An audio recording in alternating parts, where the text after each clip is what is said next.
कामकाज मंत्री किरेन रिजिजू यांनी सांगितलं। शेतकऱ्यांचं कल्याण केंद्र सरकारचं सर्वोच्च प्राधान्य आहे असं कृषी आणि शेतकरी कल्याण मंत्री शिवराजसिंग चौहान यांनी आज राज्यसभेत प्रश्नोत्तराच्या तासात सांगितलं। शेती भारतीय अर्थव्यवस्थेचा कणा आहे असं सांगत मोदी सरकारनं उत्पादन वाढवणं, खर्च कमी करणं आणि उत्पादनांना योग्य भाव मिळवून देणं या तिन्ही मुद्द्यांवर प्राधान्यानं काम केलं आहे असं ते म्हणाले। संयुक्त पुरोगामी आघाडी सरकारनं स्वामीनाथन समितीच्या शिफारशी स्वीकारल्या नाहीत, परंतु रालोआ सरकारनं या शिफारशी स्वीकारल्या याकडे त्यांनी लक्ष वेधलं।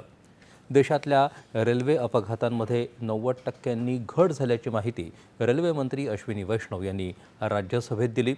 सरकार अपघातांच्या मूळ कारणांवर काम करत आहे आणि त्यांना तोंड देण्यासाठी पद्धतशीर उपाययोजना करत आहे असं त्यांनी सांगितलं। रेल्वेच्या वक्तशीरपणातही वाढ झाली असून वक्तशीरपणा सुमारे 90% झाल्याचंही वैष्णव यांनी सांगितलं। रेल्वे गाड्यांना विलंब आणि या संदर्भातल्या त्रुटी आणि पारदर्शकता या संदर्भातल्या प्रश्नाला ते उत्तर देत होते। यानंतरच्या बातम्या थोड्याच वेळात।